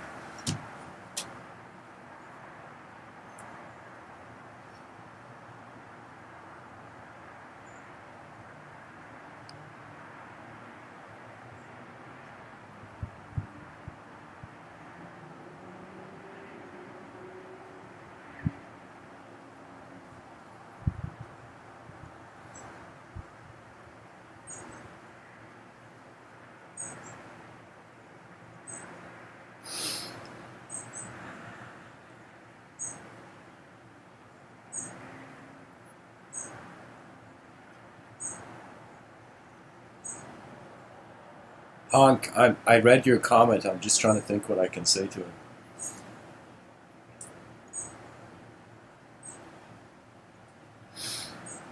I think the idea of control is out of our control.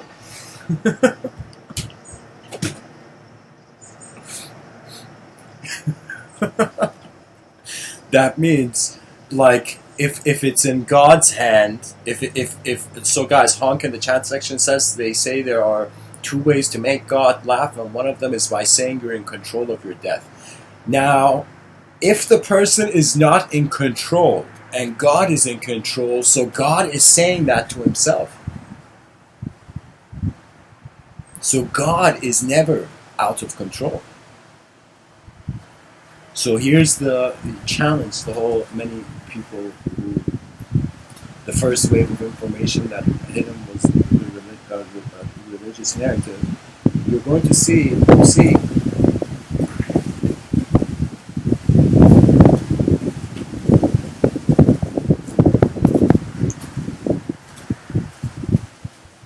I think God is not language. I feel that to be being in control, the concept of control is not for an individual. The world moves the individual, believe it or not.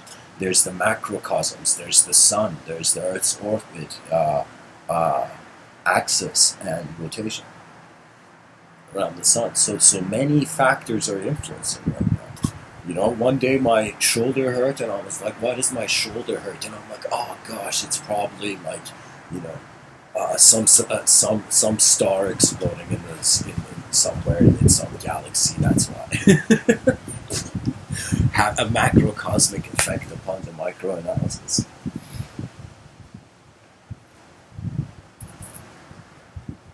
Guys, it's pretty cold. I'm going to end the talk here.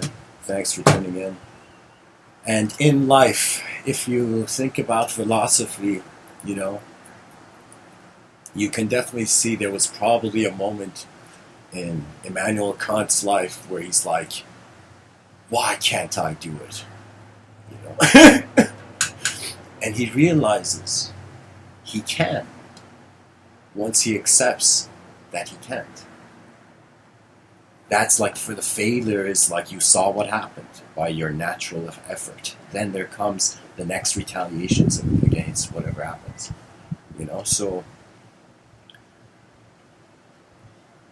I don't know.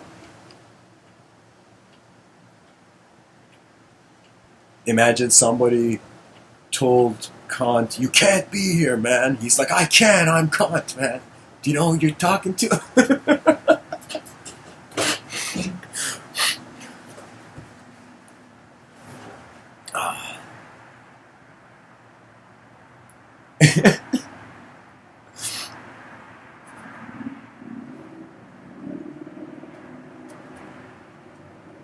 I'm saying be playful with language, or you will zoom into the tree bark and miss out on seeing the whole tree that knowledge is.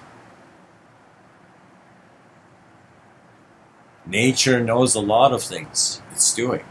Your biological body, your heart, your organs, your biology, cardiovascular system, nervous system. These are in nature's hand. As far as I'm concerned, call it nature, call it God, call it whatever you like.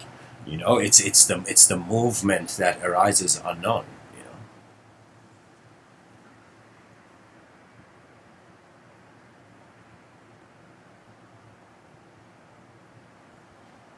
I feel the idea of, so Parent Tarot says, what do you think about the astrology planets when you go through something and then you hear about Mercury retrograde or things like that? We go through things. Is it our minds that are being controlled by? Let me tell you, the idea of what is it? What did you say? Mercury retrograde? The idea of that has more influence on you than the idea of the actual Mercury retrograde, the alignment. So, like, you gotta realize the mind depends what your nature is like, and in different phases of your life, your nature is going to be different. You can know that when you're younger, you should attempt what requires more energy. You know.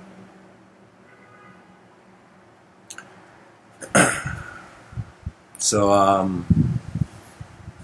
I would say that everything is getting by. It's like seeing. It's like, imagine right now if it wasn't It's like it wasn't just creatures that were alive. The planets were a creature. Imagine right now. Imagine the moon was alive. Everything was alive. We would be okay with it. We would be it. What we are, if you notice, you don't have a problem with. So when you find a state of mind where there is no problems, usually they say that is being who you really are.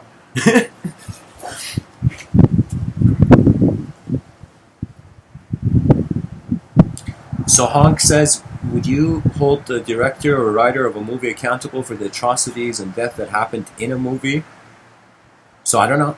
Okay, you're asking this hypothetically, not, and what do you mean atrocities and death? You mean like the fictional death, not like something dangerous happened on set. If you mean like the storyline, Honk, would you hold the director or writer of a movie accountable for? Yeah, because the director is the one directing that experience. You know what that means? That means if you've written a story, like, you don't understand. Being a director means you are seeing a film nobody else yet sees. And you gotta communicate that to them. And once it feels right enough, you reel in, and you go on next to the next. So if you're Honk, so yeah, I thought that. So if you're speaking about the storyline, you would say no. Not even the character in the story can judge the storyteller. How can you judge the storyteller? How can you judge the storyteller? It's as if it's like that point the atheist is like, yo, have I been fighting a man-made idea? It's like my whole career based on it's like, I think many atheists, they owe their careers to God. Oh man, that's so silly.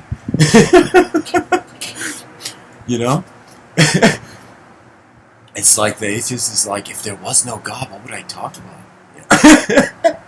So I'm telling you, whatever. There is neither the theist is right, neither the atheist, because language is just clothing we're wearing in the moment. I feel, and we should prepare for an experiential level of a civilization, and that experiential level has the tolerance of the human experience. That means we might not realize it, but we all speak a common language, and it's the language of our existential design. We are members of the same species, That means, like, imagine, like, this was a sci-fi setting and aliens were living, like, your neighbor could be an alien from, I don't know, the Andromeda Galaxy or something. So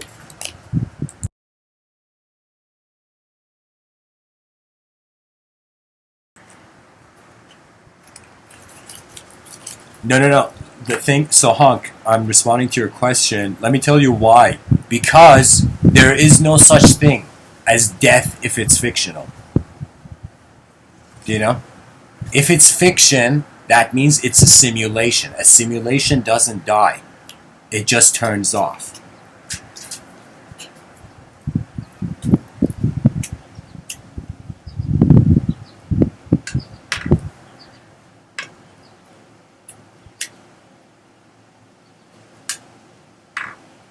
All these people talking about use your mind this way, use your mind that way, do this, do that, you'll succeed. What? It's as if how can you measure a river with the story of one cup? Like imagine you took a teacup of water from a river and you're like, this is the river. Look at me, guys. I'm holding the river in my cup.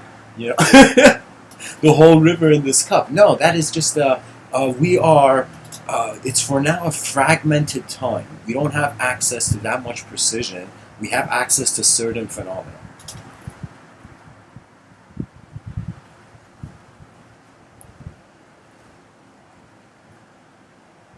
You see, but the actor is not meant to be the director, Hunk.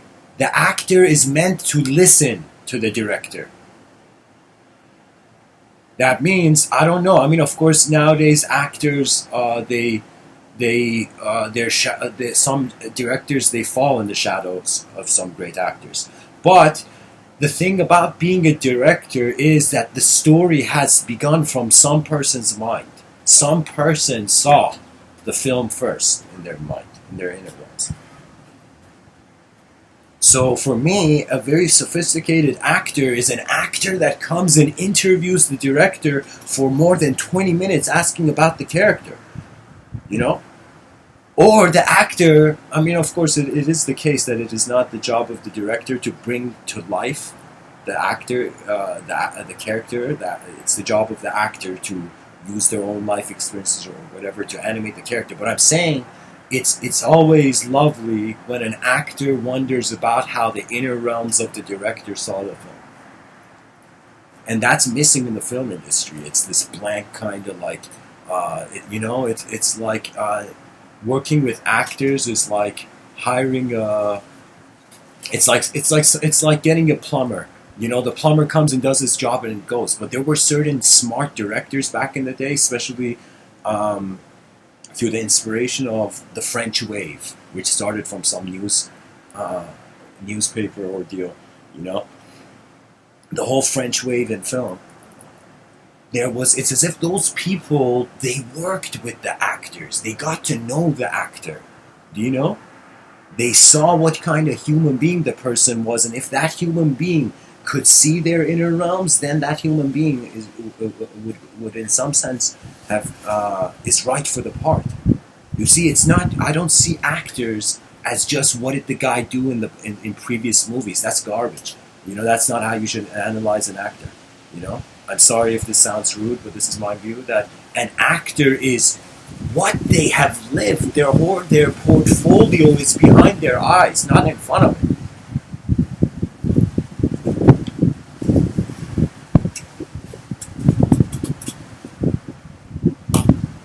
I mean, of course, guys, filmmaking is an art form, and art deserves its space to move in new ways. So there's no judgment upon this. I'm just sharing my views. So I'm saying that it's as if, like, really, I mean, it's strange. I feel God, that concept was an attempt to see intelligence in space. Was an early attempt, 6th century attempt.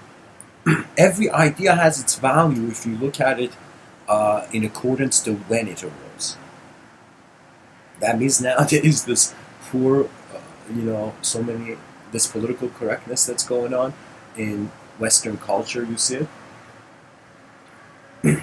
In regards to language, what is the right way to speak, what is the wrong way to speak. And through my insights with language is that be playful because it's a co-creation between inner realms. It's literally different Eventoms leading to the first psychological individual.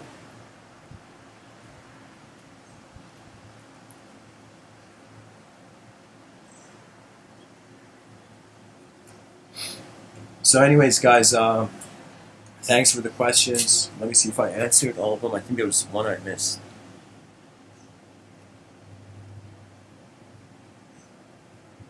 No, no, before that.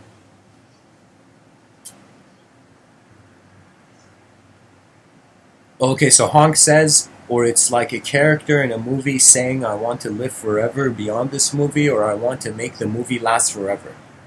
If I can find a way to do it. Right. So, let's say we ask that question. Let's say we're an actor in an unknown film right now, and we're like, what should we do? Should we make the movie last forever? Should we play our part eternally?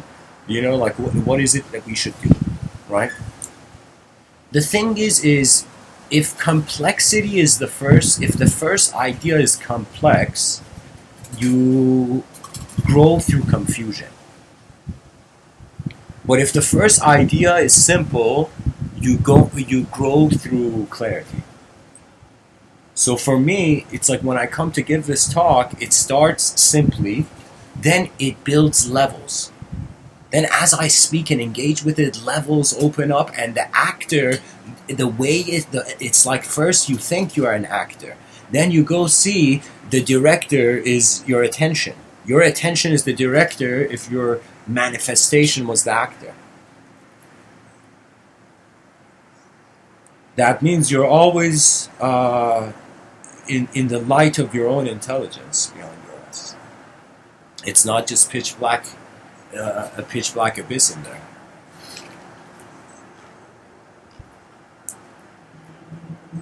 So I would say, Honk, the best approach is let nature surprise you. Because you can have endless probabilities on seeing how the future will happen, but it's left to what we do now, really. So we have to, after getting our blueprints, getting a strong vision of the next grand design of our civilization 2.0. Right now, what we're experiencing is civilization 1.0. It's primitive civilization. Literally, you know how back in the day, primitive societies they would paint their face with color, with patterns and whatever. Right now, we're painting the face of the earth with color and patterns, and we have this whole unique kind of system going on. Of different nations, different cultures, and all this, and that has a value. But Civilization 2.0 is Civilization 1.0 was a prototype in an attempt to see how the past could build the future. Now we're wondering how the future can build the present. That means you can acknowledge the past, but it doesn't mean you have to live in it. You know. So anyways, guys, thanks for tuning in. I hope this episode was helpful, and I shared this picture, and I would like to make a pun about philosophy, but I can't. Immanuel Kant would probably be like, ha ha ha, so funny.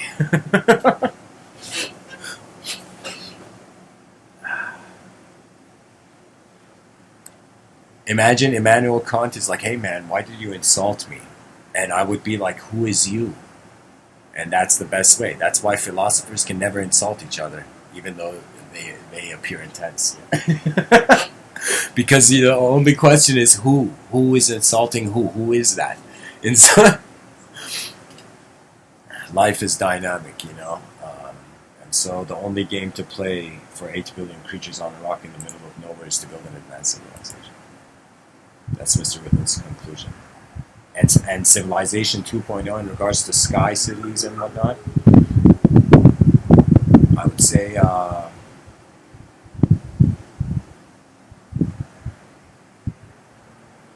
just like Michelangelo saw the angel in the stone and set it free, he literally saw an angelic sculpture in a chunk of rock and sculpted it for days to make it exactly that. So we have to see an advanced civilization and sculpt our lives towards and into it. Robert says, Mr. Within, you just can't do that. All right, guys. Thanks for tuning in. Blessings.